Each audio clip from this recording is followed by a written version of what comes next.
হয়তো রিয়ার বাবা সুনুর বাবা চম্পার বাবার ঘরে এসে গেছি আমি কিরণমালা কটকটি বর্জমালা। এই তো বলি উড়ে বাবা রে দেখো দেখি তাল চকুটের গাবা রে। বলে খিচাক দমে এক চালিয়ে 300 গমে খেয়ে দিয়ে মারি ঘুম জেলাই আমার বেরো ঘুম। আবার দাঁত করেছি ছোলা, বন্ধু আমার নাম ডেকেছেন মুড়ি ভাজার খোলা।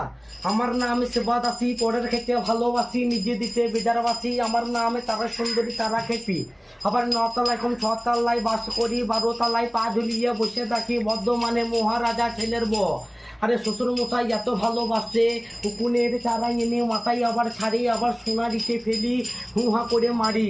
তাই তো বলি সাপের গলায় করছি মালা, ব্যাঙের গলায় বাসি, ঘুরঘুটেতেই ঘর করেছে যাবো গাইয়া কাশি। 1 কিলো পান 5 থেকে তাই কিনে খাবো, আর ভাবের বন্ধু জল চেপে দাও কলকাতা যাবো। চোখে লাগাবো কাজলতা, চলে যাবো কলকাতা। আবার হাতে নাই ফাওড়া, চলে যাবো হাওড়া। তাই এসব সুইটির বাবা রিয়ার বাবা দেরি করবেন না, আর খুশি করে 20 টাকা লেবে চলে যাবে হরব দরবার করে। বাহ, ভালো হয়েছে।